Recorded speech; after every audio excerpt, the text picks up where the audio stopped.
Hello, my friend. Today I will tell you another long-forgotten legend. Close your eyes and let the magic transport you to Middle-earth. Our journey begins.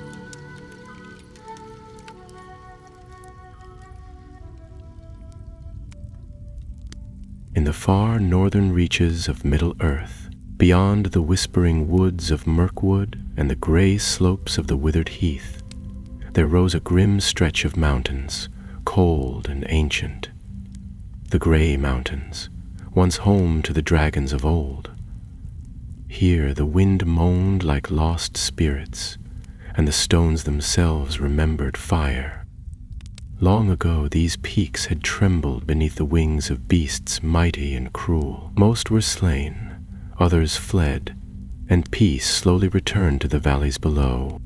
But peace in the north is never forever. It began with strange tremors in the deep. In the dwarven halls of Frar's hold, nestled in the roots of the misty mountains, stones cracked in patterns unseen before. Fires burned too hot, even in the smithies, and miners spoke in hushed voices of whispers in the rock, like something ancient turning in its sleep. At first, these were dismissed as old dwarven tales, too much mead and too little sun. Yet the whispers grew louder, the earth shook harder, and beasts long unseen came creeping down from high crags, ice wolves, mountain trolls, and worse. Then came the night sky, lit by a strange ruddy glow in the east, like lightning, but red and flickering, silent and ominous. The free folk of Wildernin grew uneasy. Word spread swiftly, carried by crows and wandering folk. A dragon had awakened. Its name, whispered by the oldest of the dwarfs and feared even by the hardiest of men, was Atro. Atro the Black, Atror the Winged Flame. It was said that Atror was not merely a beast, but a cursed remnant of Morgoth's design, hatched in the elder days before the downfall of Thangorodrim. Unlike Smaug the Golden, whose greed had brought ruin to Erebor, Atror burned not for treasure, but for vengeance. Long had it slept, deep in the stone, beneath spells wrought by ancient kings and sealed with blood. And now, those seals were broken. But even in dark times, there are those who watch. In a hidden vale near the northern eaves of Mirkwood, far from prying eyes, a weathered keep stood beneath the roots of a towering oak. It was cloaked in enchantment and shadow, built long ago by men of the north and preserved by oath. This was the refuge of the Black Watch, a secret order of rangers, lore keepers, and warriors, bound by ancient vow to guard the forgotten places of Middle-earth and to keep watch over the old evils that slumbered in shadow. Few knew of them. Fewer still believed they were more than legend. One crisp morning, as mists curled over the moor and frost clung to the heather, a black-cloaked rider galloped into the courtyard of the Watch's keep. His horse was lathered in sweat, and his eyes were wide with dread. "Devon have seen him," he gasped to the watch captain. "Wings like thunder above the grey mountains. The sky burns. It is him. It is Atro." The watch captain, a stern-eyed man named Harthal, said nothing for a long while. He simply turned to look north toward the shrouded peaks and narrowed his eyes. "Summon the circle," he said. That night, 12 cloaked figures gathered in the stone chamber beneath the keep, where a great round table carved with runes lay hidden beneath candlelight. Each had taken the black oath. Some were men, hardy and grim. One was an elf of Mirkwood, silver-haired and silent. Another, a dwarf with a scarred brow and a voice like grinding stone. There were women, too, fierce and resolute, each one bound not by birth, but by choice and purpose. Harthal stood at the head of the table. "Brothers and sisters," he said, "the old fire wakes, the black dragon has stirred, and the folk of the north are unprepared. The great kingdoms look south to their own wars and councils, but we have always watched the north. It falls to us now." There were murmurs of assent, grave and low. "The lore says Atro cannot be slain by blade nor fire," said Vareth, the elven lore keeper. "He was bound by spells laid in the elder days, by the wise of Eregion and the dwarf kings of Khazad-dûm, working in secret. That bond is broken now, but its pieces may yet remain." "We must find them," Harthal said. "Find the heart of that spell, find the place of Atro's rest, and stop him before he brings the fire down upon us all." "And if we fail?" whispered Anwen, the youngest among them, her eyes wide. "Then there will be no songs of us," said Harthal. "Only ash." And so it was that the Black Watch rode out into the cold wilderness, 6 riders cloaked in shadow, bound on a quest of dire need. Northward they went, toward the ruins of lost dwarf fortresses, the frozen halls of Angmar, and the secret places where lore is kept and guarded jealously. They would face orcs, trolls, dark magic, and worse. The true enemy awaited in the deeps, beneath rock and ruin, a shadow with wings and fire for blood. That's it.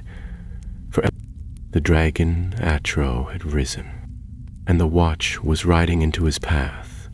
The wind howled bitter and cold as the Black Watch rode into the north. From the hidden vale near Mirkwood, they passed into the lands where the trees grew sparse and twisted, where the grasses no longer whispered but stood frozen and brittle beneath hoarfrost.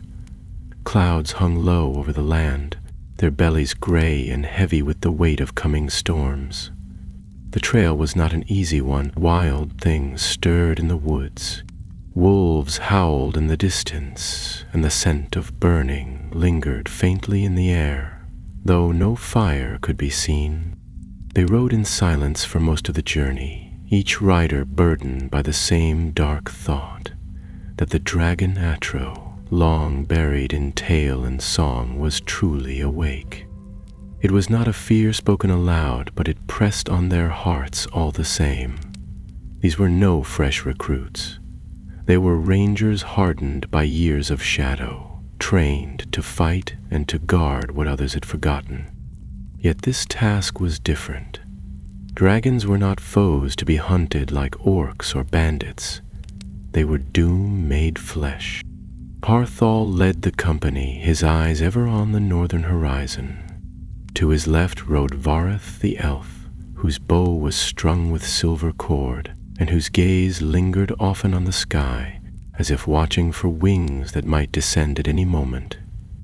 Beside him was Doran, the scarred dwarf from the Iron Hills, who grumbled often but complained little. To their rear rode Anwen, quick-eyed and nimble, young by the watch's reckoning, but fearless. 2 others rode in the flanks. Cedric, a broad-shouldered man with a heavy axe across his back, and Merveille, the dark-haired woman whose silence masked a fire of will beneath. Their first stop was the ruined watchtower of Elenbar, perched on a stony ridge overlooking the vales below. It had once been a stronghold of the Northmen in the early days of the Third Age, long since fallen to ruin. Only one stair remained intact, winding up through crumbling stone, and it was here that Vareth claimed they might find the writings of Thanduril, a forgotten lore master who had once chronicled the wards placed upon Athral's slumber. The climb was long and the air thin, and as they ascended the stair the wind rose higher, keening like a wail through the broken arches. At the top they found the remnants of a library, though time and weather had devoured most of it. Scrolls lay blackened and brittle, shelves reduced to splinters. But beneath a slab of fallen stone, Doran uncovered a chest sealed with wax and bound in steel, marked with an ancient sigil, an eye within a circle of flame. "This is dwarven make," Doran muttered, brushing frost from the lock. And old. Older than my grandsire's grandsire. They broke the seal with care, and inside, wrapped in layers of oilcloth, they found a small leather-bound book, the pages etched in firm, slanted script. Vareth read the entries aloud as the others stood watch. Sleeps beneath the Gate of Echoes, in the dark where even light forgets its name, bound in chains of spell-forged silver, sealed by the words of the three. Let no hand stir him, let no greed seek the fire beneath the stone. The words of the three, Harthal repeated, frowning. That would be the High Elves, the dwarves of Khazad-dûm, and... He paused, considering. The men of the north, perhaps. A triune spell. Each piece needed to keep him sealed. Then someone must have broken one, Maravis said, her voice low. And if one is broken, the rest will follow, Vareth finished grimly. Before they could speak further, a sound broke the hush. A rasping cry somewhere below the tower. Anwen moved to the parapet and peered into the dusk. Her eyes widened. Riders, she said, but not men, wargs, a dozen of them. Harthal gave no command. They moved as one. Down the stair they went, quick and silent, taking up position among the ruins at the tower's base. The wargs came fast and snarling, their eyes gleaming in the moonlight. Upon their backs rode orcs clad in patchwork armor, their blades curved and cruel. The watch did not wait.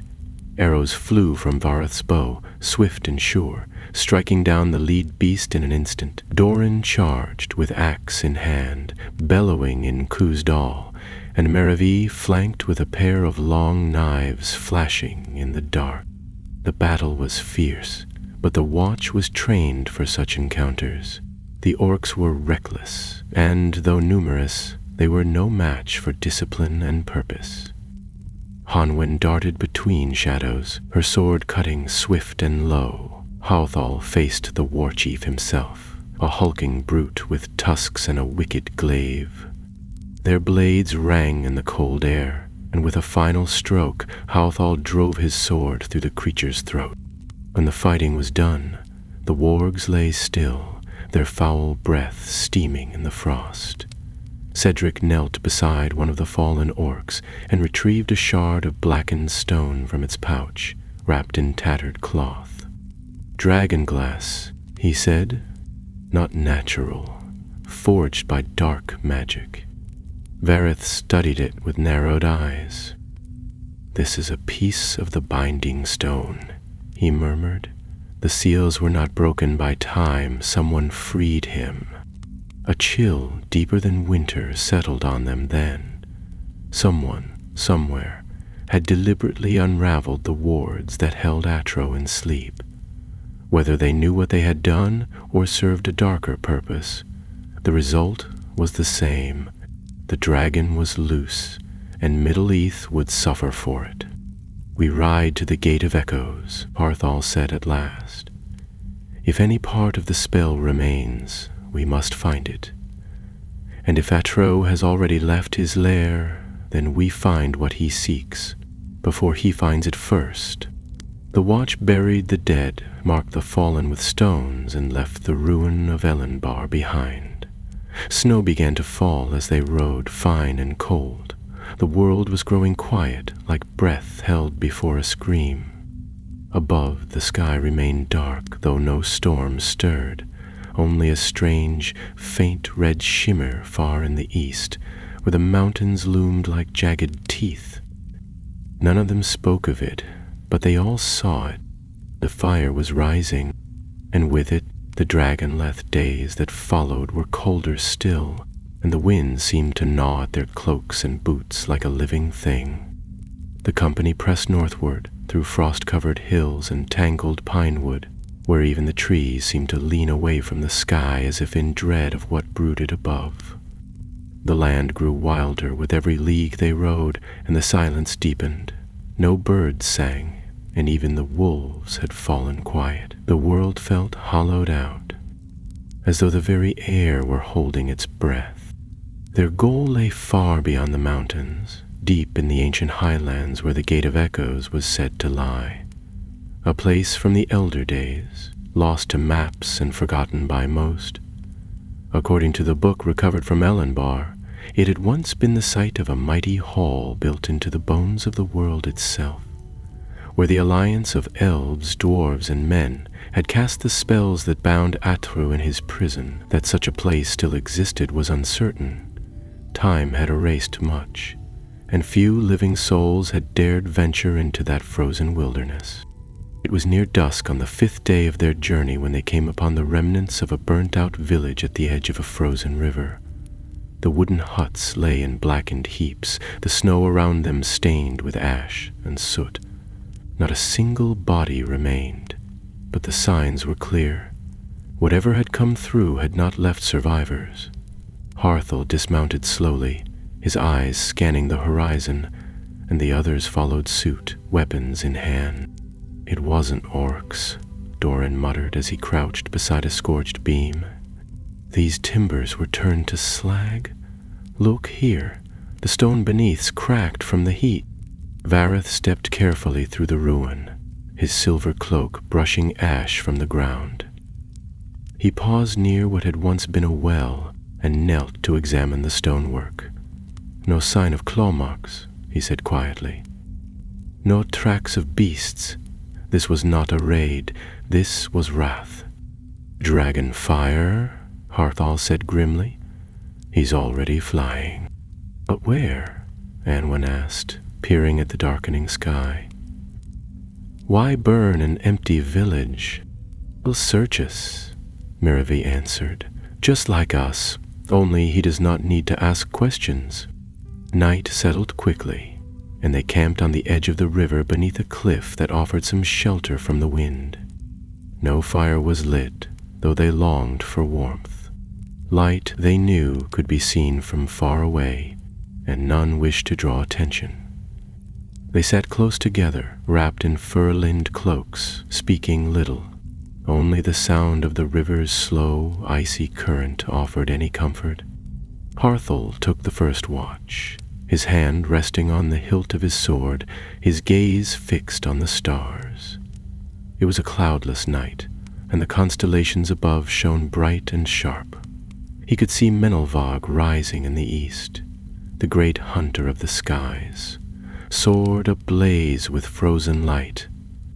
It had been years since he had looked upon those stars without a sense of burden. Now, as he sat beneath them once more, he found no peace in their beauty. He was joined after a time by Anwen, who wrapped her arms around her knees and stared out across the river. "My brother used to tell stories," she said quietly, "about dragons sleeping in the mountains. I thought they were just tales, for children. He'd always say they only woke when someone got greedy." "There's truth in that," Harthal said. "But it's not always greed that wakes them. Sometimes it's pride, or folly, or worse, despair." She looked up at him. "Do you think we'll find it, the gate?" "I don't know," he admitted, "but I know we have to try." They spoke no more that night, and when morning came, gray and bitter, they rose early and crossed the frozen river, heading deeper into the wilderness. It was then that they began to notice the signs. First there were the stone pillars, half buried in snow and etched with fading runes, dwarven craft by the look of them. Then came the crumbled stairway, overgrown with ice-laced vines and leading downward into a ravine where no light reached. They dismounted, leaving their horses tethered at the rim, and descended on foot, weapons drawn and torches in hand. The air grew colder still, heavy and still, as though the ground itself were waiting. At the bottom of the ravine, they found the entrance. It was vast and solemn, shaped like a great archway carved into the face of the mountain. Stone doors once stood there, but they had been shattered, flung inward by some ancient force. The runes that lined the arch were nearly worn away, but Vareth ran his fingers across them and whispered their meaning. Here lies the gate of echoes. Voice is power. Speak in truth, and truth will bind. A riddle, Cedric said, frowning. A warning, Vareth corrected. They stepped inside, and the dark swallowed them. Within the mountain, the passage widened into a hall of forgotten grandeur. Columns lined the walls, carved with the likenesses of kings and warriors whose names had long since passed from record. A thin layer of frost covered the floor, and here and there fallen stones and broken relics hinted at the violence that had once shaken this place. It was silent, eerily so, and every step echoed as though shouted. "Where do we begin?" Anwen asked. "Below," Harthel replied. "The spell was cast at the heart of the mountain. We must find the chamber." They pressed on through the ruin, down winding stairs and through shadowed galleries. Strange murals decorated the walls, images of fire and flight, of battles long lost, and of 3 figures standing before a great chasm, arms raised in unison. The 3, Vareth called them, the ones who had sealed Atro beneath the earth. Their faces were obscured, their names lost, but their purpose lingered in the stone. At last they reached a circular chamber, vast and deep, with a dais in its center and a broken chain of silver links scattered around it. The walls were covered in ancient writing, now fractured and incomplete. This was it, Doran said, the place of binding. Vareth moved to the dais, examining the symbols there. There's something missing, a piece of the spell, a keystone. It should be... Wait. Look here. He knelt and retrieved a small object from beneath a fallen stone. It was a shard of crystal, dark and veined with red, pulsing faintly with inner light. "That doesn't look like something we want to be touching," Cedric muttered. Vareth held it up to the torchlight. "It's a focus stone, part of the binding, but it's been corrupted." "Corrupted by what?" Harthel asked. Vareth hesitated. "Not by time, by intent." They were not alone. From the shadows came the faintest scrape of stone, like a footstep. Then another. Niravi turned, blades drawn. Anwen raised her bow. The others closed ranks. Out of the darkness stepped a man, tall, cloaked in black, with silver clasps at his throat and a hood shadowing his face. His voice, when he spoke, was smooth and cold. "You are too late," he said. "The dragon is awake, and soon the world will burn." The watch did not speak.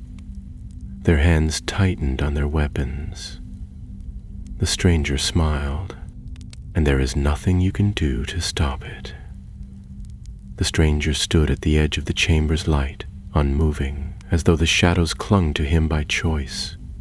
His cloak was long and dark as crow feathers, trimmed in silver thread, and the hood concealed most of his face, save for the glint of pale skin and a sharp, almost amused smile. In his left hand he held a staff made of some dark wood, crowned with a stone that gleamed faintly red. It pulsed in rhythm with the corrupted shard Vareth still held, and the resemblance between the two was unmistakable. Vareth stepped back instinctively, slipping the shard into the fold of his cloak. "Who are you?" he demanded. The man tilted his head slightly. "No one important, not to you."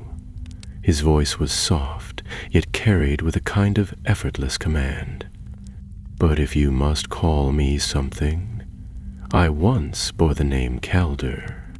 Marevi's eyes narrowed. "A sorcerer's name." Calder gave a light chuckle.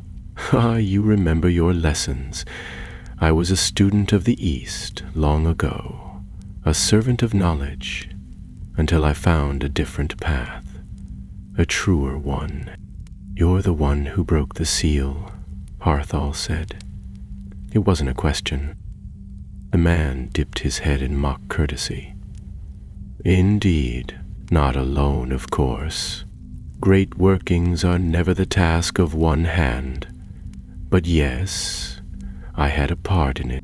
Where is he? Teddy growled, stepping forward with axe in hand. What madness drives you to free a dragon that should have stayed buried until the end of days? Madness. Calder's smile widened. No, clarity. The world has grown weak, its people comfortable, forgetful. They have turned their eyes south to politics and petty kingdoms, but true power lies in the old blood, in fire, in fear. Atro was a creature of purpose, created not merely to destroy, but to remind men what it is to kneel. You seek to rule through him, Vareth said coldly. You think you can control a dragon. I do not seek control, Kaldu replied. Only to open the door. The world will choose for itself whether to burn or bow. Without warning, he raised his staff and brought it down upon the stone floor. A wave of force rippled outward, flinging the watch back. The torches guttered, and for a moment the chamber was swallowed by pitch. Onwin's arrow flew through the dark, but it struck only stone. When the light returned, the man was gone. Hartol was the first to rise. He checked the others quickly, bruised, winded, but unharmed. Vareth stumbled to his feet, still clutching the shard. It wasn't just a man, he said, brushing dust from his cloak. He's marked by something old, darker than any sorcery taught in the East. Doran scowled. We should have buried that shard when we had the chance. We'll need it, Vareth replied. It's part of the binding. Even corrupted, it can guide us to the others. Nerevi knelt beside the dais and picked up a silver chain link, inspecting it closely. He left without taking the rest. Why? Because he doesn't need it anymore, Harthal said. Atro is free. Calder has what he came for, but not yet at full strength, Vareth added quickly. The spell was broken, yes, but imperfectly. If we can recover the remaining shards, we may yet restore enough of the binding to weaken him. Onwin exhaled sharply. Then we'd best move quickly. They did not linger. Before leaving the chamber, they recovered the scattered links of the spell, forged silver, still faintly warm to the touch, and bound them in cloth. The passage back up the ravine seemed longer than before, the shadows thicker. No sign remained of Kaldor, but the air carried a strange scent now, burnt iron and wet ash, like the aftermath of a distant fire. Back on the surface, snow had begun to fall again, drifting silently through the pine boughs. Their horses remained untouched, though the beasts pawed the ground uneasily and whinnied low, as if sensing something far greater than the bite of cold. They rode westward now, turning toward the edge of the Grey Mountains, where, according to Vareth, an old dwarven outpost had once served as a vault for dangerous relics, perhaps even the next shard. The journey was slow, the snow deepening and the cold turning crueler by the hour.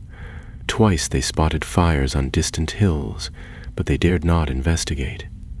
The company moved like wraiths between the trees, silent and watchful. On the third night, they camped within a hollow where the wind could not reach them. Harthal called for no fire again, but Cedric volunteered to keep watch, pacing just beyond the other's resting place. Onwin slept lightly, the bow within reach of her hand, and dreamed of wings. It was Merevi who saw the first sign of what was coming. She had risen before the others and stepped out into the pale dawn to scout the trail ahead. Not far from their camp, she found a gash in the snow where the trees had been scorched and split down their trunks as if by a blade of fire. The snow beneath was turned to steam. At the center of the clearing, a stone had melted and refrozen into twisted glass. She knelt beside it, frowning, and touched her fingers to the ground. It was still warm. When she returned, the others were already stirring. She spoke quickly and without embellishment. "He's near," she said. "Or he was, no more than a few hours ago. The land is marked by his passage." They broke camp in haste, not speaking unless necessary. Whatever time they had, it was slipping away with each heartbeat. The wind had changed. It no longer bit or howled. It whispered. By dusk, they reached the foothills of the gray mountains. High above, the peaks were veiled in smoke. The skies glowed faintly red, not bright, not full flame, but as though the sun had grown weary of giving warmth and now bled instead of burning. The dwarven vault, when they found it, was hidden beneath a bluff of stone carved with runes so ancient even Doran could not read them at first. A small door stood in the cliff face, almost swallowed by years of creeping ivy and frost. It was sealed with a strange lock, 3 interwoven rings of metal, each bearing a different crest. The sigils of the 3, Vareth murmured, were in the right place. Together, they worked to open the door, pressing the rings in sequence according to the patterns Vareth had gleaned from the Book of Thandaril. With a low groan, the mechanism yielded, and the door swung inward, revealing a narrow stone tunnel descending into silence. No one spoke. They stepped inside. Somewhere far behind them, beyond the hills and wind and snow, a roar echoed across the sky, deep and terrible, filled with fury. The troll had taken flight, and he was hunting. The vault's entrance swallowed them into darkness, and the door groaned shut behind with a finality that made Onwen shiver. She held her torch high, casting trembling shadows along the narrow stone corridor. The air was old, dusty, and bitter, thick with the scent of forgotten metal and oil that had long since turned sour. Beneath their boots, the floor was smooth and sloped gently downward, the stones worn from centuries of cautious dwarven tread. Silence pressed in from all sides, deeper than any forest hush, broken only by the echo of footsteps and the occasional creak of old gear and leather. They moved slowly, aware that any wrong step might trigger something unfriendly. This had not been a place of rest, but a place of sealing, designed to keep things in, not let them out. As they went, they passed old carvings, some depicting mighty dwarves standing with hammers raised, others showing fire curling around mountains, wings spread wide and terrible. Doran paused once beside an image of a beast coiled around a tower of stone, and he muttered under his breath in Kuzdal, his eyes darkening with memory. "What does it say?" Harthal asked from just ahead. Doran straightened, brushing dust from the runes. A warning. The dwarves who built this place feared more than theft. They feared awakening. The dragon was not just bound in spell, but in remembrance.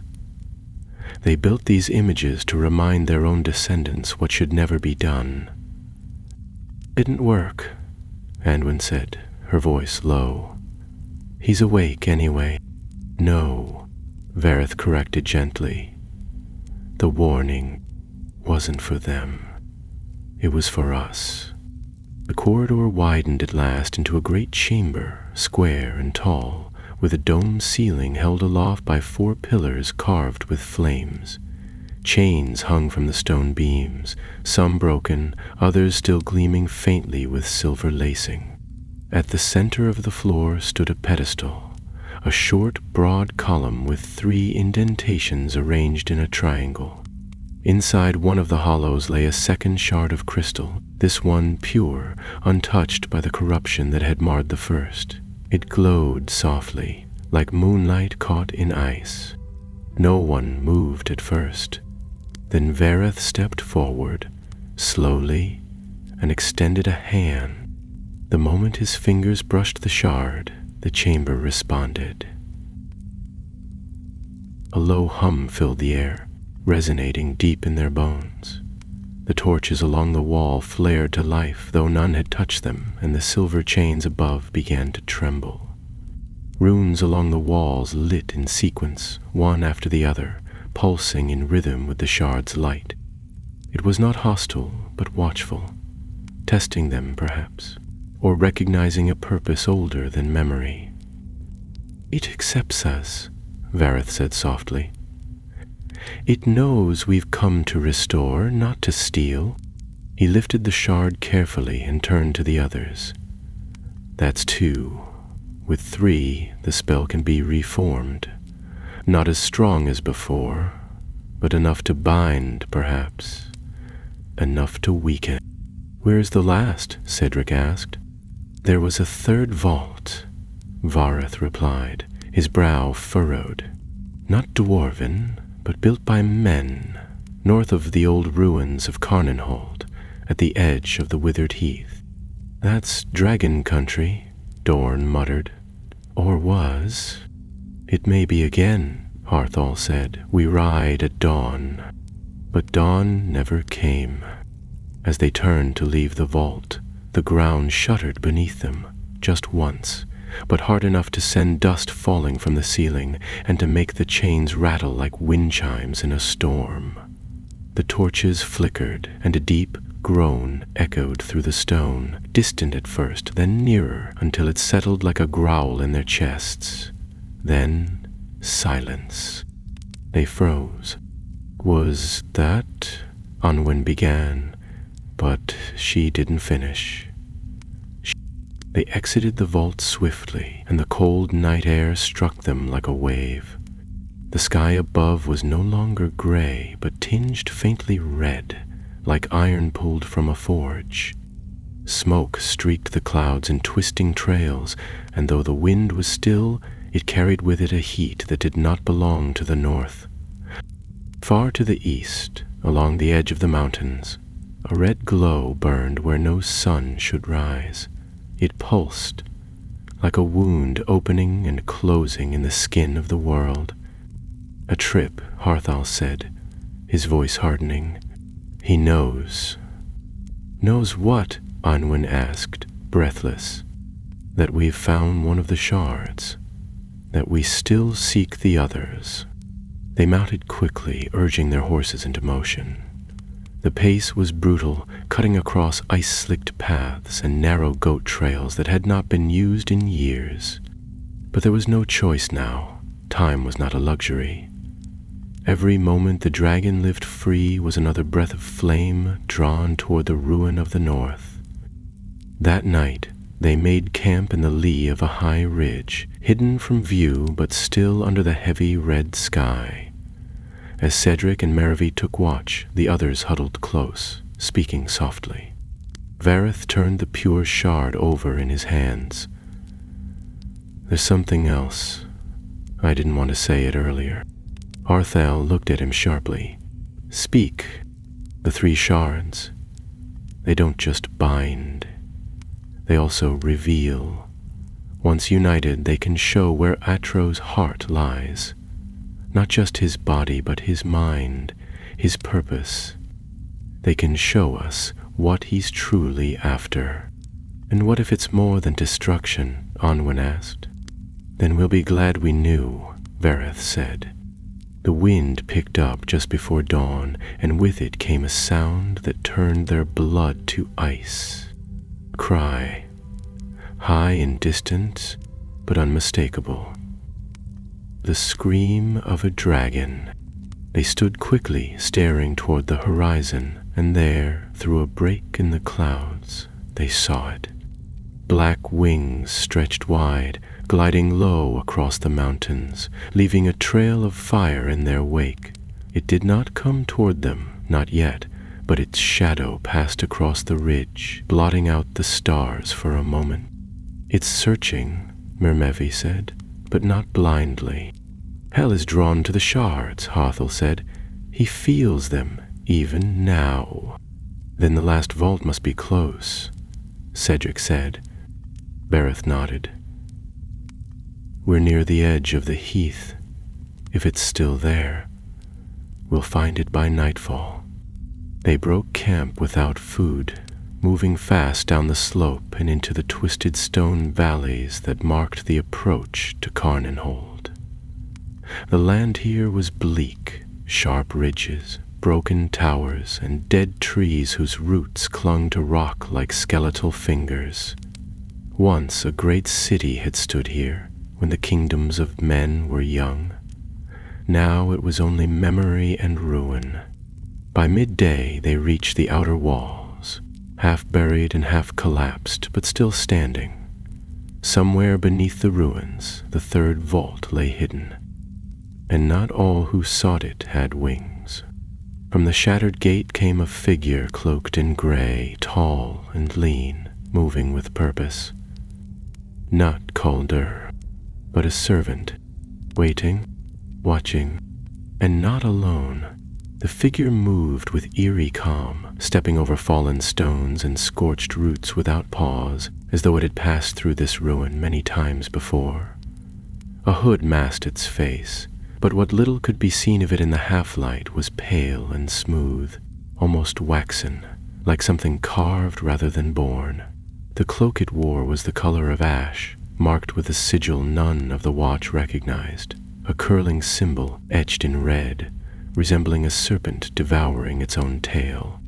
The company halted just beyond the crumbled outer gate, half hidden among jagged rocks. From this vantage, they could see the figure more clearly as it passed into what remained of Carnenhold's central plaza. The ruins loomed like broken teeth, their once proud towers now mere shadows against the flame-tinged sky.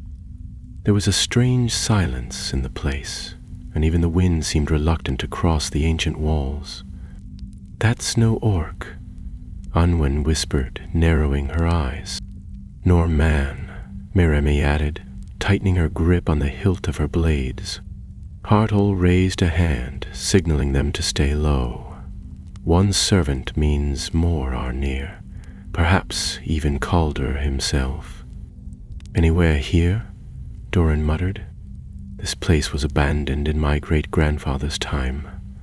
There's nothing left but dust and stories." "Exactly," said Vareth, his voice low. "The shards were hidden where memory would not linger. This was once a vault of the Northmen, long before the fall. If the final shard lies anywhere, it's here." The cloaked figure moved across the plaza and paused near the base of a ruined column. There it knelt, as if in prayer, and pressed its hand to the ground. A faint glow bloomed from beneath its fingers, red and pulsing, like embers stirred in ash. The watch exchanged glances. "Is searching for it," Harthal said quietly. "And he's closer than we are." "Then we'll have to move faster," Cedric replied. "Or not at all." They circled wide around the ruins, weaving between collapsed walls and frozen brambles, until they reached the western edge of the plaza. From here they could see that the center had been built atop a great stone platform, now cracked and weathered by time. Beneath it, according to the Book of Thanduril, should be the final vault. The problem was reaching it unseen. "We distract him," Mervidi said, already drawing her knives. "One of us draws him out while the others go below." "Too dangerous," Harthal replied. "We don't know what he is, and if there are others." "I'll go," Anwen said suddenly. She met Harthal's gaze, steady and calm. "I'm the fastest. If it turns, I can outrun it." There was a moment's hesitation, but then Harthal nodded. only long enough to draw him toward the east wall. Once he's clear of the vault, double back. Don't try to fight. Anwen gave a short nod and slipped away between the stones, her cloak vanishing into the ruins like a wisp of shadow. The others waited, tense and still, every breath drawn as quietly as possible. Then, after a long moment, came the sound of rock tumbling. Loud, deliberate, from the far side of the plaza. The cloaked figure stiffened. It rose slowly, turning its hooded head toward the noise. Then, with no sound of footsteps, it moved, gliding more than walking, toward the source of the disturbance. The moment it vanished from view, the watch leapt into motion. They dashed across the plaza, keeping low, and reached the column where the figure had knelt. Vareth knelt swiftly, running his hand over the ground. "Here, there's a scene beneath the snow. Help me." Together with Doran and Cedric, he cleared the loose stones and uncovered a narrow stairway descending into the earth. It had been sealed with a circular stone door, but the sigils etched around its edge still glowed faintly with magic. "Same spell as before," Vareth murmured, "but older, worn." He pressed the second shard to the center of the door. The crystal pulsed, and the stone reacted, splitting down the middle with a low hiss of escaping air. The door ground open, revealing a dark stair, curling downward into the frozen depths. Arthal led them inside. The tunnel was steep and close, lined with brick so ancient it cracked at their touch. The air grew colder with each step, but there was something else as well, a pressure, like the weight of ancient memory pressing down upon their shoulders. At the bottom, they entered a long chamber lined with rusted armor and shields set into alcoves. A few bore the emblems of old houses long since faded from the world. At the far end stood a pedestal of dark stone, and resting atop it was a crystal, larger than the others and lit from within by a steady white flame. The final shard. Vareth approached with care, holding the other two pieces in his hands. As he neared the pedestal, the flames within all three began to pulse in time, as if recognizing one another. Then, slowly, the third shard rose into the air and drifted toward Vareth's outstretched hands, aligning itself with the others. When the three met, a flare of light burst outward, illuminating the entire chamber with a blinding brilliance. The watch shielded their eyes, and when the light faded, the three shards had fused into a single piece, no longer crystal, but something new. A smooth, pale stone, glowing softly with threads of gold and silver coiling through its core. Aerith said, his voice trembling, "The keystone is restored." Before they could speak further, a cry echoed down the stairway, not the cry of the dragon. Anwen. Arthal was already moving, sword drawn. The others followed, racing back up the steps into the ruins. Snow whirled in the air now, stirred by sudden winds, and the sky had deepened from red to black. Lightning forked across the heavens, silent but terrible, and thunder rolled beneath the mountains. Anwen appeared from the shadows, blood on her cloak, breath ragged. "He's not alone," she gasped. "There are more, at least 5. They wear the same cloaks, but their eyes—" She didn't finish. From the far end of the plaza came 5 more figures, each cloaked and hooded, their faces hidden, but their hands wreathed in faint red light. Behind them, floating just above the ground, came Kaldor. He looked different now. The calm smile was gone, replaced by something colder, sharper. His eyes were twin coals of flame, and his staff blazed at the tip, illuminating the ash swirling about his feet. "You found it," he said, his voice echoing across the stone. "As I knew you would." Arthal stepped forward, blade gleaming in the dark. "You won't take it." "I already have," Kaldir replied. "You simply haven't realized it yet." With that, he raised his staff, and the air between them erupted in a wall of fire. The wall of fire rushed toward them with a roar that filled the ruin and shattered the quiet of the north. Harthal barely had time to shout a warning before the blaze struck, but Vareth, standing at the edge of the group with the keystone held tight against his chest, raised his hand and uttered a word in a language none of the others understood. The fire twisted, curled, and split before them, washing past like a wave parting around a stone, leaving the watch untouched. Calder's eyes narrowed. "So, you do remember the old words?" "I remember more than you think," Vareth replied, his voice steady despite the strain already visible on his face. "And I know what you've become. This is no longer knowledge you pursue. It's annihilation." Calder gave a thin smile. "Not annihilation, ascendancy." The 5 cloaked figures with him moved forward, spreading out like shadows uncoiling from the night. They said nothing, but in their hands the red light flared, forming curved blades and twisting strands of force. The watch closed ranks. Cedric stepped forward to face the leftmost enemy, while Meravi drew her knives and melted into the shadows at the edge of the ruined plaza. Doran hefted his axe and stood beside Harthal without a word, and Anwin notched an arrow to her bow, already scanning for an opening. The battle that followed was swift and brutal. Cedric met his opponent in a clash of steel and magic, the enemy's crimson blade screaming against his axe. Sparks flew with every blow, and the air trembled with each impact. Cedric fought like a bear, driving forward with sheer strength, forcing the enemy back with every swing. But his foe was quick, impossibly so, darting in and out with inhuman grace.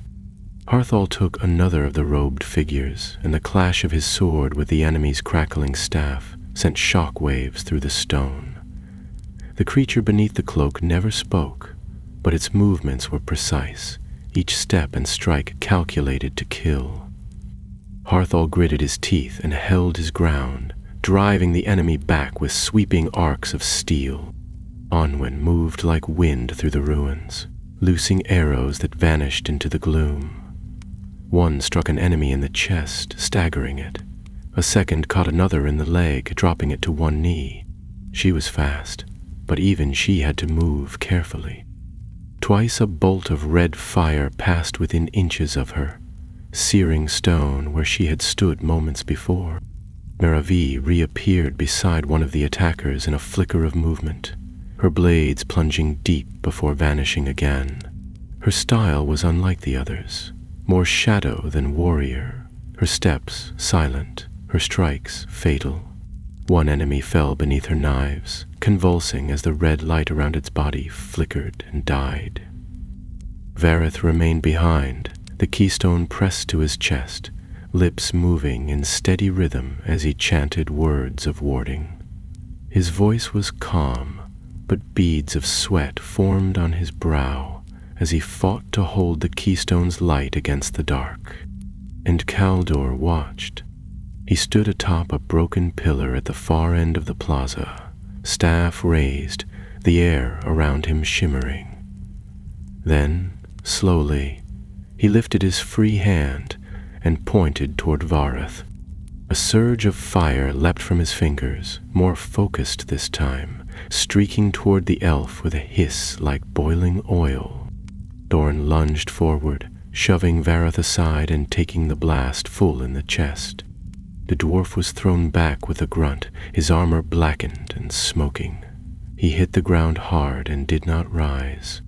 Vareth scrambled to his feet, horror and fury twisting his features. He turned toward Kaldor and raised the keystone high. The golden light within pulsed violently, flaring in rhythm with the elf's voice. With each word, the shard's power grew, pushing against the red flames in the air, pushing back the dark. Caldor raised his staff in reply, and the two forces collided in a blast of light and heat that shook the very stones. Meanwhile, Harthal had driven his foe to its knees. With a final shout, he brought his sword down in a clean arc, severing the figure's staff and striking it across the chest. The cloak crumpled, and the body beneath crumpled to ash. Cedric was still locked in combat with his attacker, his axe dripping with smoke and sparks. He feinted left, then drove forward with a bellow, hammering the blade into the creature's side. It staggered, howled, and fell. Only one remained. The last cloaked figure turned, realizing its allies had fallen, and began to retreat toward Caldor. But Miravi was already there. She burst from the darkness like a wraith and struck low, her blade slicing across the back of the figure's legs. It fell, and she drove her knife down, swift and final.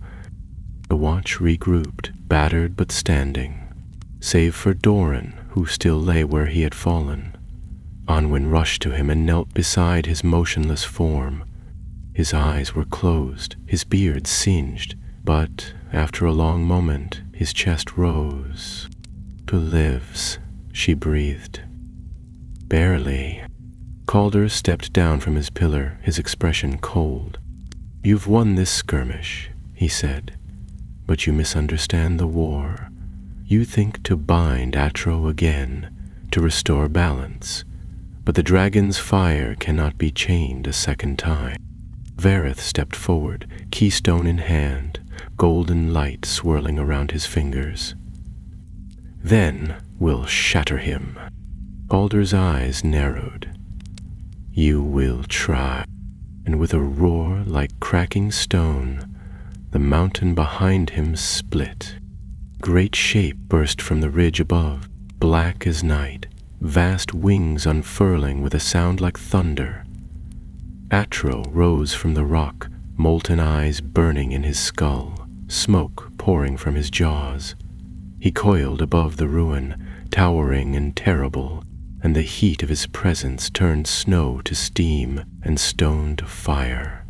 Caldor vanished in a burst of flame and wind, consumed by the shadow of the dragon. The watch stood in silence as Atro soared overhead, his wings blotting out the sky. Then, with a single beat, he rose into the dark above and vanished among the clouds. Vareth turned slowly, his voice hollow. Is free, and he knows who stands against him. The snow melted long after Atro vanished into the clouds, curling over the shattered stones of Carnenhold like dark fingers reluctant to loosen their grip. Snow melted into steam where the dragon's breath had kissed the ground, and the air buzzed with an unnatural heat that defied the cold winds of the north.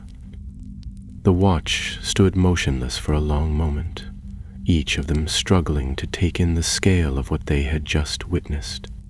It was one thing to speak of dragons, to read of them in ancient scrolls and hear them whispered about in fireside tales.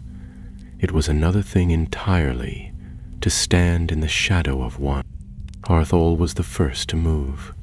He sheathed his sword with a clink of steel and crossed the ruined plaza to where Doran lay. Onwin and Meravi were already there, tending the dwarf as best they could. Doran groaned as Harthal knelt beside him, but his eyes remained closed. He's stable," Onwin murmured. "The armor took most of the fire, but it's like the heat reached through it somehow. He won't be marching any time soon." "We won't leave him," Harthal said. "Not now." Cedric sat nearby, cradling his axe, his face blackened with soot and streaked with sweat. His breathing was heavy, but his eyes were fixed upward, where Atro had vanished. "We saw his size, his flame, and that wasn't full strength. He's still rising. We've little time left." Bareth stood apart from them, the keystone glowing gently in his hand. The golden light no longer pulsed with urgency, but there was a weight in it now, as though it had taken something from him during the confrontation with Calder.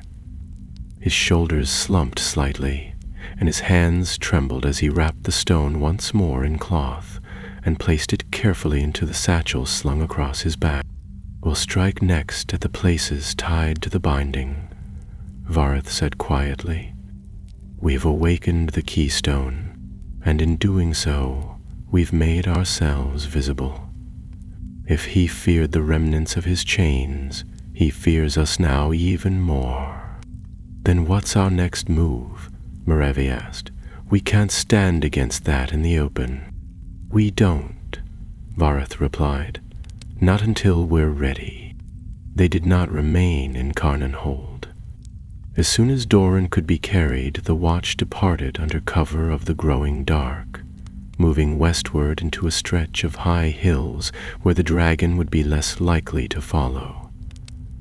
Onwin and Cedric took turns supporting Doran between them, and Vareth guided the group through twisting gullies and half-forgotten tracks with the precision of one who had walked those lands in another life. They did not speak often.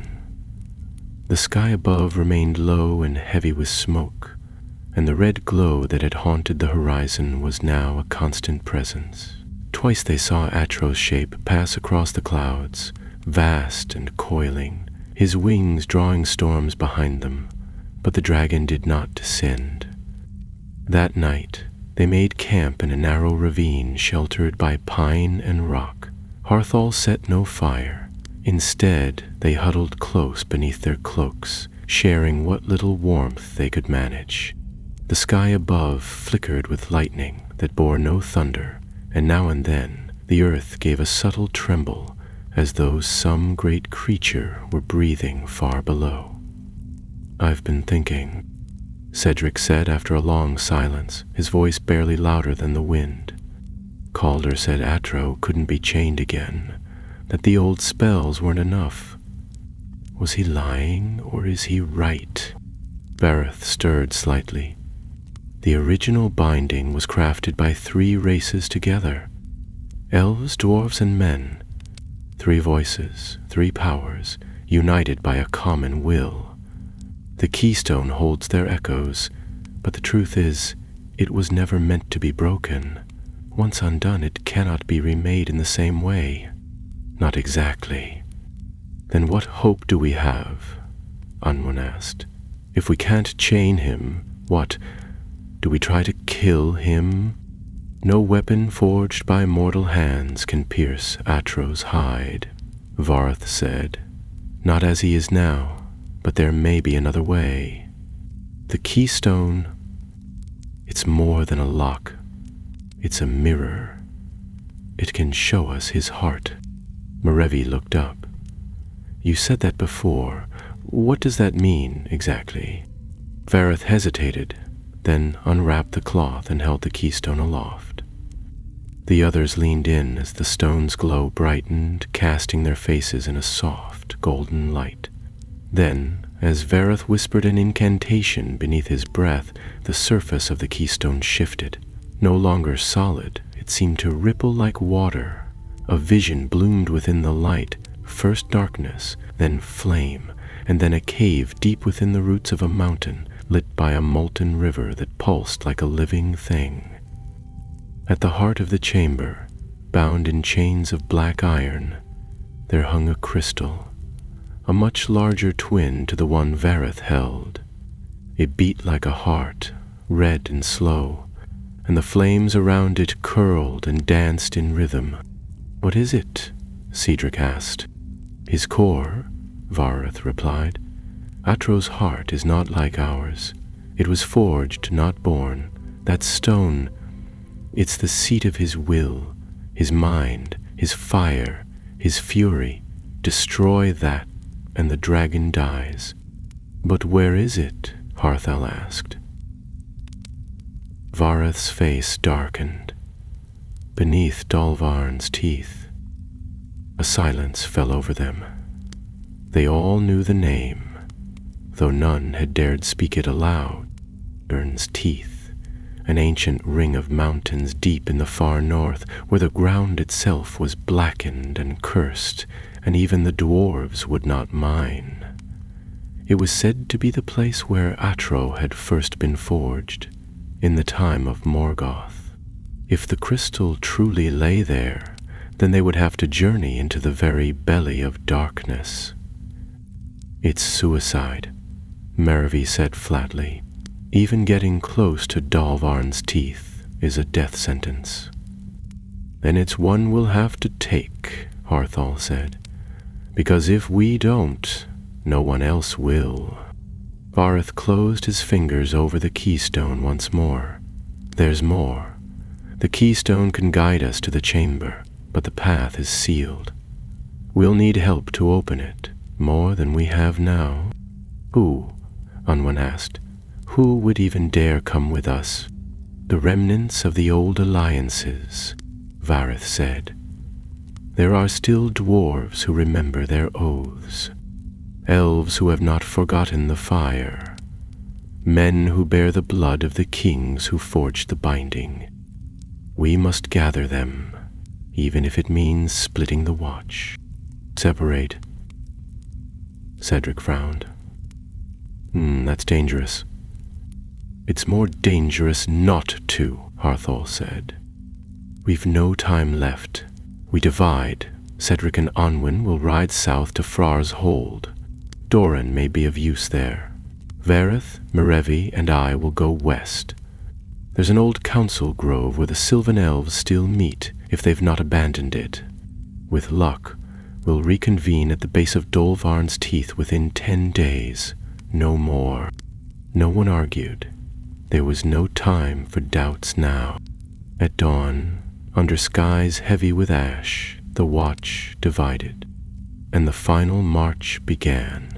Snow fell as Cedric and Anwin rode south, thick and heavy, blanketing the path behind them and swallowing the wind in a muffled hush.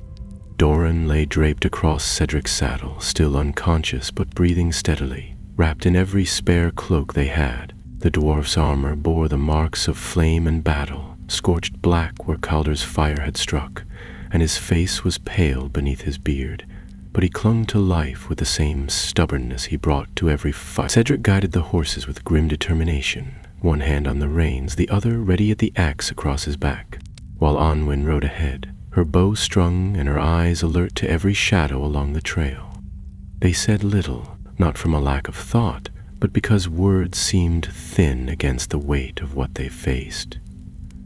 The path they followed was an old one, winding through pine-covered ridges and deep gullies where ancient stones jutted like the spines of sleeping beasts. Once, long ago, these trails had connected outposts of the dwarves and Northmen. Now they were barely more than deer tracks, half buried beneath centuries of snow and silence. "We're 3 days out," Cedric said at last, as they paused beneath a twisted yew tree to let the horses breathe. "If Frar's Hold hasn't sealed its gates, we'll make it." "They'll open them," Onwin replied. "They have to.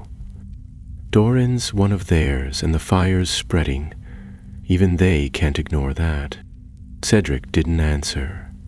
He watched the horizon instead, his jaw clenched as though waiting for wings to appear against the clouds.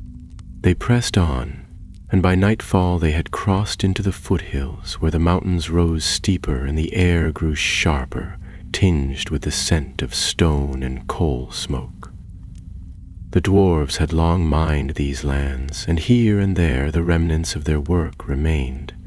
Half-buried carts, rusted chains, the outline of an old forge blackened by time, but no sign of life stirred until they reached the edge of a narrow ravine 2 days later and saw through the mist the outer walls of Frar's Hold. The stronghold was built into the mountain itself, with towers carved from the stone rather than raised upon it. The gates were high and flanked by 2 statues of warriors whose eyes glowed faintly in the gloom. A narrow bridge spanned the gorge, lined with iron rails and guarded by dwarves in dark mail who stepped forward at the sight of the approaching riders, axes lowered. "Halt!" one of them called. "No entry. without summons from the mountain council. "We bring a son of the hold," Cedric answered. "Doran of the Black Watch, wounded in battle and bearer of old oaths." There was a pause. One of the guards stepped forward and examined the still form across Cedric's saddle, then motioned to the others. The gates groaned open, revealing the tunnel beyond, lit with braziers and marked by carvings of the old houses. The guards parted without a word, and the watch passed into the stone. Inside, the hold was quiet, but not lifeless. Dwarves moved through the halls, some with weapons, others with scrolls or tools, and all bore the same grim expression, the look of those who had heard distant thunder and knew it would one day reach their doors. Cedric and Anwen were led to a chamber carved in dark stone and warmed by low burning coals. Doran was carried away by a pair of healers, and they were told to wait. It wasn't long before a new figure entered, a dwarf clad in a deep red cloak with rings braided into his beard and a walking staff that clicked sharply on the stone. "Frar, son of Dane," he introduced himself. "High Warden of the Hold, speak." Cedric stood, his shoulders squared. "The dragon Atro has risen. The Black Watch seeks to stop him, but we cannot do it alone. Doran fought beside us at Carnan Hold. He took fire meant for another. He stands as proof that the Watch still holds its oath to the north." Friar regarded them both for a long moment. "And you ask us to ride to war?" Anwen stepped forward. "We ask for your strength, your forges, your memory. The spell that once bound Atro was crafted by your ancestors in unity with men and elves. That spell is broken, but it can still be mended. We've restored the keystone, we know where his heart lies, but the path to it is sealed. Without your aid, we will fail." Frar's expression did not change, but his eyes narrowed. "The keystone still lives?" Anwen reached into her satchel and withdrew a small crystal fragment, just enough to prove the truth without revealing everything. The dwarf's gaze fixed upon it, and his breath caught.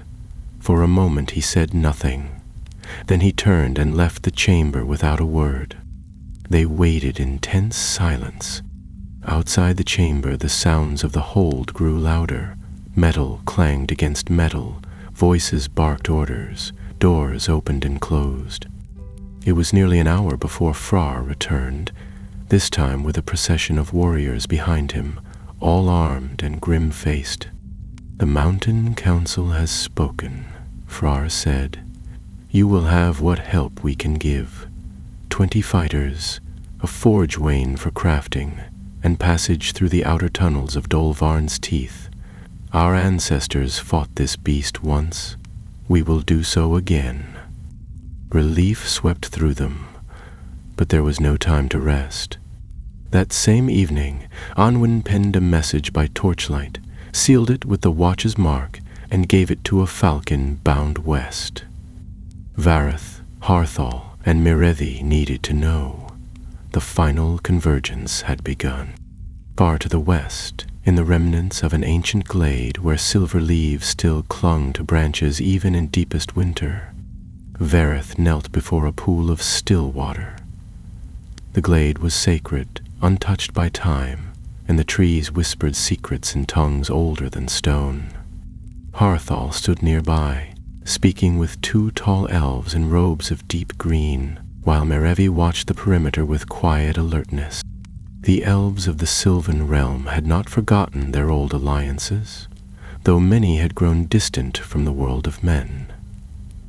When the watch arrived bearing the keystone, the elders of the grove had listened, and now with the vision of Atro's rising shared among them, they agreed to send a company of their finest archers, swift and silent, skilled in flame warding and mountain warfare. "The falcon comes," Merevi said suddenly, pointing skyward. It circled once, then dove into the clearing, landing on a branch beside Vareth. The elf retrieved the scroll from its leg and unrolled it, scanning its contents quickly. "We live," he said. "Frar's hold has joined us." Arthel gave a short nod. "Then we ride for Dolvarn's teeth." And from the north the winds grew hotter, and the sky lit anew with dragon fire.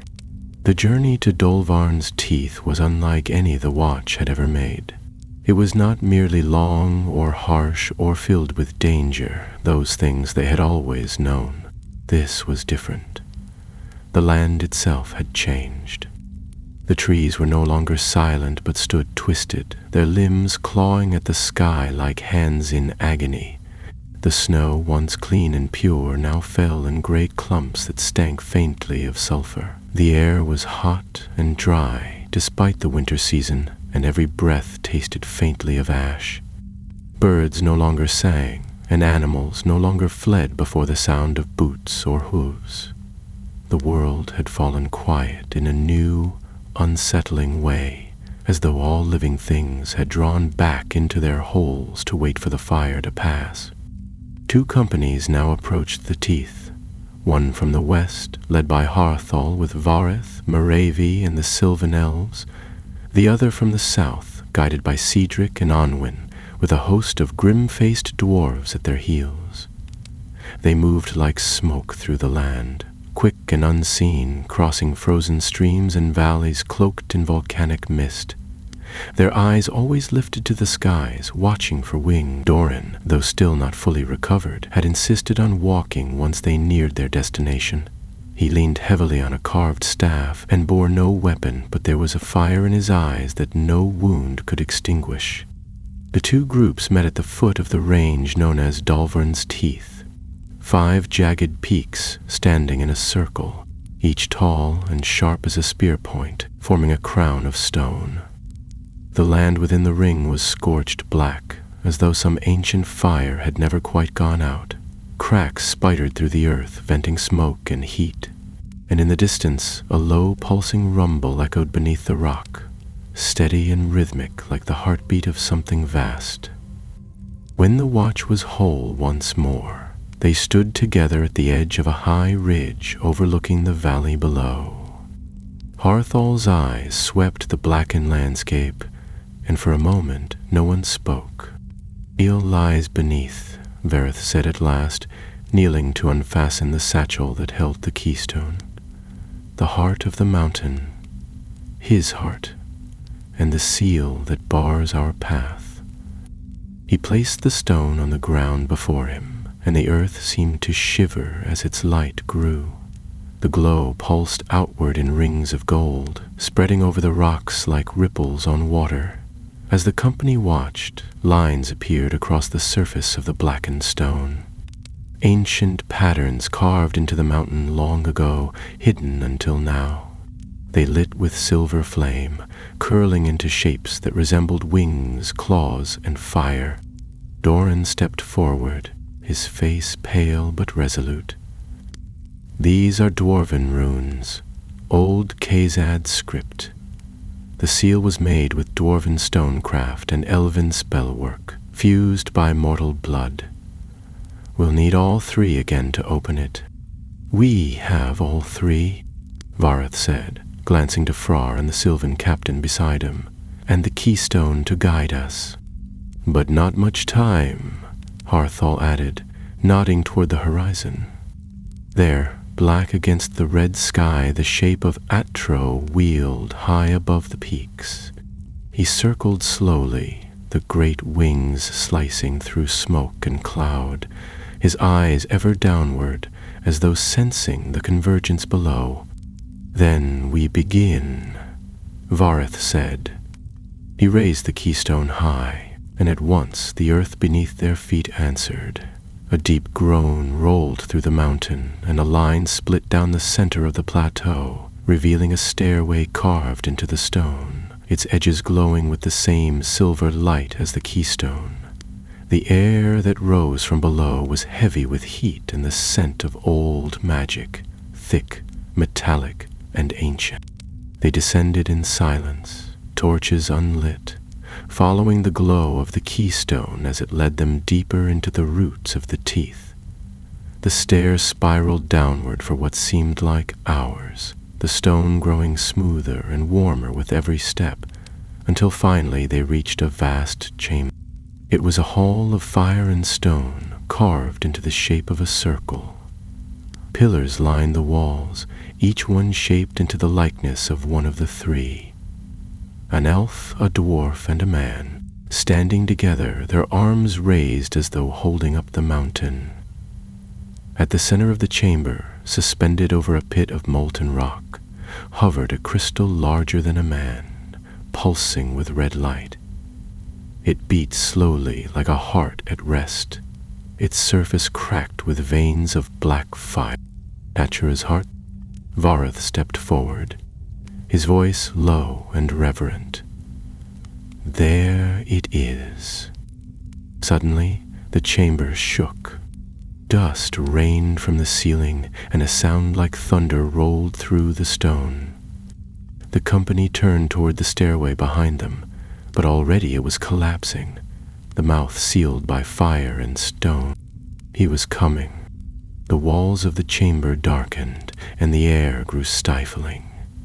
From high above, a roar echoed down the stairway, louder than anything they had ever heard, loud enough to shake bones and steal breath. The chamber shook again, and cracks split across the floor, glowing red at their edges. "We have to strike now," Cedric bellowed over the noise, "before he arrives." Vareth placed the keystone on the stone dais before the heart, and at once it rose into the air, its golden light fusing with the silver flame of the chamber. The three figures on the pillars shimmered, their arms lowering in unison, as if acknowledging the return of the binding. Then a voice, ancient and terrible, spoke from the stone itself, not in words, but in meaning, pressing into their minds like the weight of mountains. "Only those who forged may break. Speak the names, or be consumed." Vareth turned to Harthal. "The names of the three, their line must be present, or the spell won't hold." Doran raised his hand. "Khazad-dûm, I am of the mountain." Prar stepped forward beside him, placing a hand on Doran's shoulder. "He speaks for us both." Erevi, stepping beside Harthal, placed a hand on the sword at her side. "I bear the blood of Rudar. My mother was of that line. I am the voice of men." And the elf captain, golden-mated and solemn, stepped beside Vareth. "I am Lorethiel, daughter of Thalion. My house remembers the old oaths." Together, the four touched the keystone. It flared once, violently, and then sank into the dais. The chamber erupted with light. The crystal above the pit shuddered and cracked. From within it something screamed. Not a voice, not truly, but a howl of fire and rage, the last echo of a mind long twisted beyond reckoning. Above, the roar came again, closer now, and then the ceiling exploded. Stone split like ice beneath a hammer, and a shower of molten dust rained down upon the chamber as Atro tore through the peak above. His body, vast and terrible, forced its way into the hall of the binding, wings half folded to fit within the mountain's bones, claws raking the walls as he descended. His eyes glowed with the fire of the world's first furnace, and his breath was ash, thick and choking. And when he let out a roar that filled the chamber with thunder, shaking the very air, and in its wake the watch staggered beneath the weight of it. For a moment no one moved. The heat was so intense that the stone beneath their feet hissed with every drop of sweat, and their cloaks began to smoke. Vareth stood closest to the crystal, his hands pressed to the keystone's platform, golden light still pouring into the great heart of Atro. His lips moved, forming words none could hear as he fought to complete the final verse of the binding, even as the creature it was meant to tame thundered into the chamber to destroy it. Then Atro spoke, not aloud, but into their minds. His voice was deep and ancient, full of wrath and scorn, and it scraped like iron on raw bone. "You dare?" His wings beat once, not to fly but to knock them down. The gust hurled Cedric back against a pillar with such force that his axe clattered across the stone. Doran, who had remained near the edge of the dais, dropped to one knee and grunted in pain, clutching his chest. The elves held their ground, barely, silver blades drawn and glinting with flickers of warding light, while the dwarves of Frar's hold raised shields in unison, a wall of black steel between their enemy and the keystone. "You were bound before," Harthal said, stepping forward, sword in hand, "and you will be again." Atro's laughter rumbled like a mountain collapsing. His jaws parted, revealing rows of molten fangs, and with a sudden surge, he lunged toward the dais. Merevi was faster. She leapt from the side, blades gleaming, and drove them into the softest part of his underbelly, just behind the foreleg, where even dragonhide had seams. The blades sank deep, and Atro howled in rage, twisting to strike her with his tail. It caught her mid-air, flinging her across the chamber and into a wall. She slumped to the ground, unmoving. Cedric, recovering his axe, charged in with a roar of his own. He swung low, catching one of the dragon's hind legs, and although the blade did not cut deep, it drew blood, dark and smoking, burning through the floor where it dripped. Onwin loosed arrow after arrow into Atro's flanks, aiming for the joints, the eyes, the maw, anything that might slow him.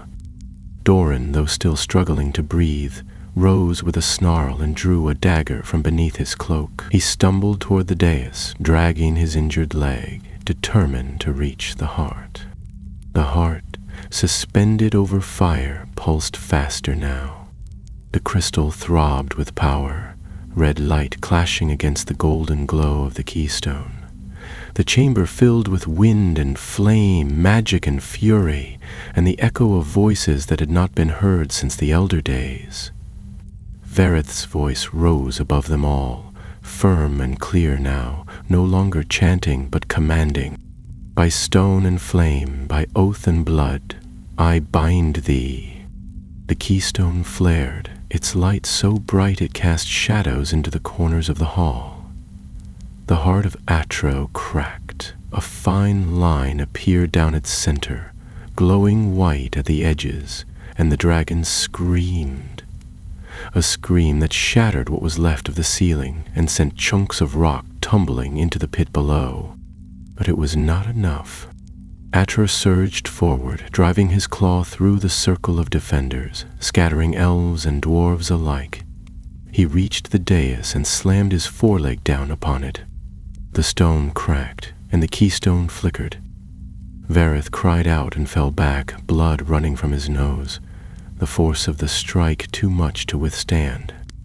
The heart, still suspended, pulsed again, but the light was weakening. "He's overpowering it," Onwin shouted. "The binding won't hold." Doran staggered forward, the dagger clutched in his fist, and with a cry that came from the depth of his soul, he hurled himself toward the heart. His feet left the stone, and for a moment he seemed to fly. Then he plunged the dagger deep into the crystal with both hands. The explosion was silent. Pulse of white light burst outward from the heart, sweeping across the chamber and beyond. It passed through Atro, who reared back in agony, flames pouring from his mouth, wings flaring wide. His roar became a scream not of rage, but of loss as the heart began to crumble, the light consuming it from within. "No!" Atro's voice filled their minds once more. You know not what you destroy." But the heart was breaking. Shards of it fell into the molten pit below, burning away before they touched the fire. Atro writhed, clawing at the air, smashing stone and shadow in a frenzy of pain. His wings beat once, twice, striking the walls, and then he lifted from the chamber, half flying, half falling, crashing upward through the hole in the mountain. Light chased him, consuming the last of the heart's fire. Silence fell. Only the low hiss of molten rock remained. The keystone lay in fragments. The dais was broken. Vareth knelt on the floor, trembling, his hands scorched and his cloak in tatters. Merivee stirred at last, dragging herself upright with a groan. Doran lay motionless beside the pit, his hand still wrapped around the hilt of the dagger embedded in the heart's remains. Anwen knelt beside him, tears in her eyes. "He's gone," she said softly. "But so is Doran." Othel looked up through the hole in the ceiling, where the clouds had parted. The red glow was gone. The sky was dark and clean for the first time in weeks. A single star shone above. "Hareth gave us the chance," Vareth said, voice hoarse, "and it was enough." The elves began tending to the wounded. The dwarves retrieved their fallen. Cedric knelt beside Merivee and helped her stand, and Anwen wrapped Doran's cloak tightly around his body. They would not leave him here. He would return to Frar's hold, and the halls would ring with song in his name. Above, in the open sky, the silence held. The dragon had fled, wounded, broken, and with the heart destroyed, his strength would never fully return. The Black Watch had done what the great kingdoms could not. They had stopped the fire. They emerged from the mountain into the soft gray light of dawn, weary and wounded but alive. Snow fell gently now, the kind that came without sound, drifting in thin spirals through the ravines of Dolvarn's teeth. The heat that had once poured from the earth was gone, and the cracks that had split the ground had cooled. Their angry red glow faded to black stone veined with ash. The mountains slept again, not by spell or chain, but by sacrifice. The watch walked in silence for a long time, the companions strung out along the narrow path that wound away from the ruined chamber. Vareth led them, limping slightly, his cloak torn and his face pale from the toll of the binding. He still carried the shattered remains of the keystone wrapped in cloth, though they no longer glowed. Behind him came Harthal and Anwen, the latter carrying Doran's body over her shoulders despite the weight, her face set in grim determination.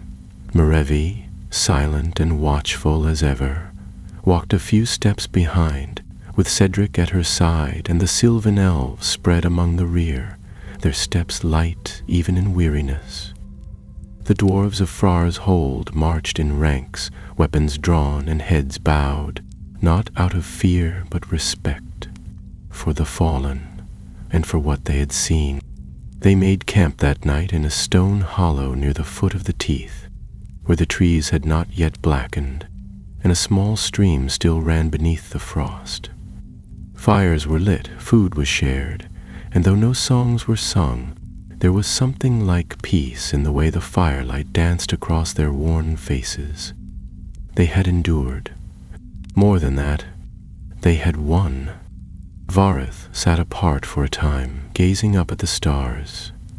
It had been many years since he had looked upon the sky with anything other than suspicion.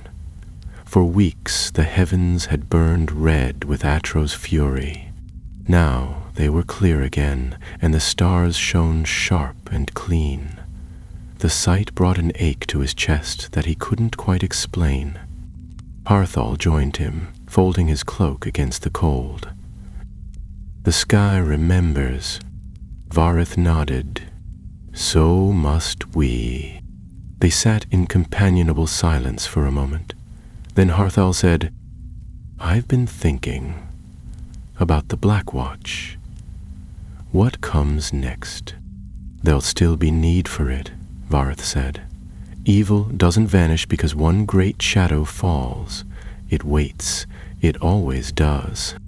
Yes, but not for us, Harthal replied, glancing across the camp. We've done our part. Others will rise, they must. But I think it's time the world remembered its old defenders. In truth, not just in silence. You mean reveal ourselves, Vareth said.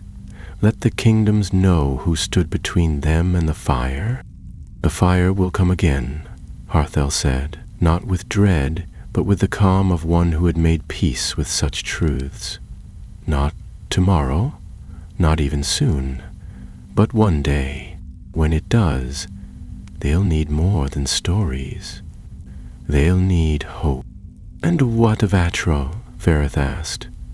He's not dead, not truly. No, Harthal agreed. But he's broken. His heart is gone. Without it, he's a shell. He may crawl into the dark and bide his time, but he will not rise again in our age. The next morning, they buried Doran in a cairn of stone on a high bluff overlooking the valley. The dwarves sang as they built it, not loudly, but with voices deep and steady, the old language echoing through the pines. Each stone was placed with care, and atop the mound they laid his helm and axe, crossed in honor. Onwin stood at the edge of the bluff long after the others had gone, her face turned toward the horizon. Cedric found her there as the wind rose, his breath clouding in the cold, and would have wanted to see the snow. Onwin said softly. He used to say the mountain felt honest under snow, like it wasn't hiding anything. Cedric said nothing. He just nodded and stayed beside her until the cold drove them both back to the fire. By midday, the company began to disperse. The elves returned to their hidden glades in the west, taking with them word of the watch and of what had passed in the depths of the Teeth. The dwarves marched east to Frar's hold, bearing Doran's tale and the fragments of the keystone which would be kept in honor and remembered with pride. Cedric rode with them for a time, but he looked over his shoulder often, as though his path might yet turn. Vareth returned to the east with Merevi, not to vanish, but to walk among the settlements and scattered folk of Wielderland. He would carry the tale of Atro and the price that had been paid to stop him, not as a bard, but as a witness. The watch would fade again into quiet, but not into forgetting. Harthal and Onwin traveled north one last time, back to the ruined keep beneath the old oak where the Black Watch had once called home. The walls still stood, though barely, and the snow had gathered thick on the parapets. Inside, the great hall was dark, but the stone table remained, the runes on its surface as sharp as the day they were carved. Onwin placed her hand upon it. We should rebuild it. Harthal looked around the room. We will. Not for us, for the ones who come after. And so it was that the Black Watch, though scattered, did not pass away. Its members went out into the world, not to chase glory, but to ensure the fire never rose again unnoticed. The kingdoms of Middle-earth heard whispers of their deeds, of the dragon driven into hiding, of the binding remade, of the dwarf who gave his life to end a curse older than stone. They heard, and, for a time, they remembered. As for Atro, he did not die, but nor did he rise again. Far in the north, beyond the reach of sun or song, he slept beneath a sea of frozen rock, wings curled tight, eyes shut to the world he once sought to burn. And though his fire still smoldered in the deepest hollows of the earth, it no longer beat with purpose. Without the heart, there was no fury. Without the fury, no flame. And without flame, the world could breathe again. For now,